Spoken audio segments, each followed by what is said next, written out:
Carassius auratus, more commonly known as the goldfish, has been around for over 1,000 years, reaching all the way back to the Song dynasty in ancient China. In that time, only the wealthy and powerful owned these fish, as they were viewed as a luxury. Today, owning a goldfish is as simple as a trip to the pet store.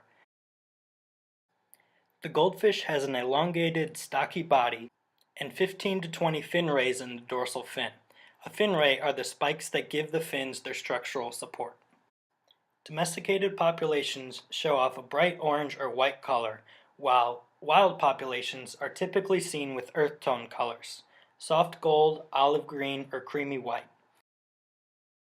A typical goldfish has a lifespan of 6 to 8 years, but there are records of these fish living up to 30 years old.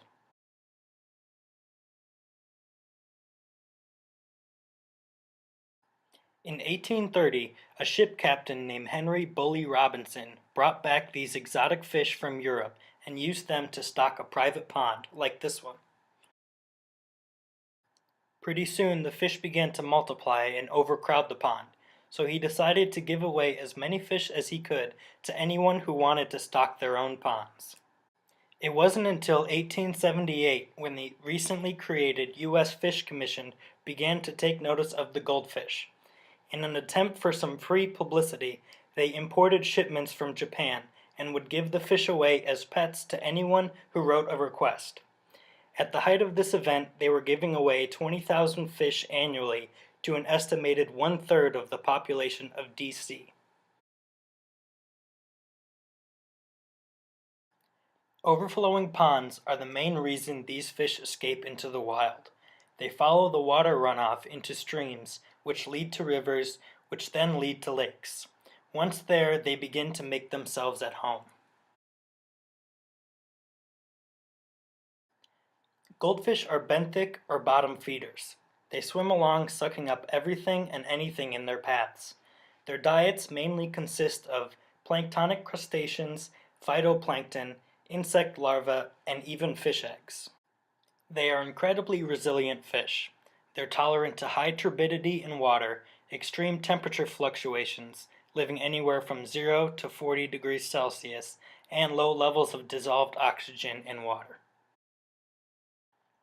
Research has proven that adult goldfish can even live in low levels of salinity and are more tolerant to aquatic pollution than most native North American fish.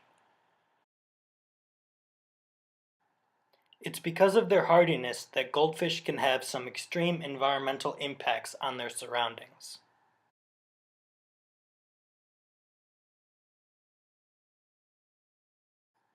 The most dangerous of these effects are algae blooms. This happens when goldfish pass cyanobacteria through their digestive tracts and allow algae to feed off its nutrients. This creates rapid growth for the algae and forces it to use up more dissolved oxygen in the water, which can cause massive die-offs to species who are much more sensitive to oxygen levels.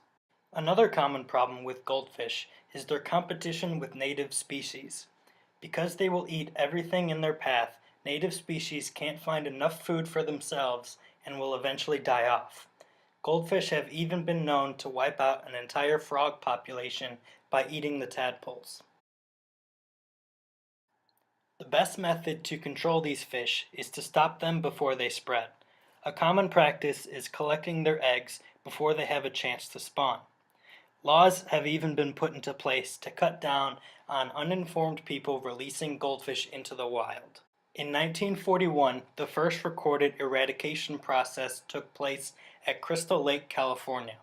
A boat dragged net bags filled with chemicals through the water and paralyzed the fish. Once the fish floated to the water's surface, they were sorted and the goldfish were removed from the lake. Another method to removing goldfish is to drain the lake, spray the bottom with chemicals to kill any unwanted species, refill the lake, and then reintroduce native species back into the water. This method, however, is very expensive and extremely environmentally taxing. Wild goldfish populations have been found in every state in the U.S. except Alaska. In this map, that is the green color. Additionally, goldfish can be found in 75 countries spanning 6 continents. However, domesticated populations can be found almost anywhere. Today, goldfish are mainly used as part of the aquarium trade and are considered one of the easiest fish to care for. They are a great addition to a private aquarium. Just remember to keep them inside where they belong.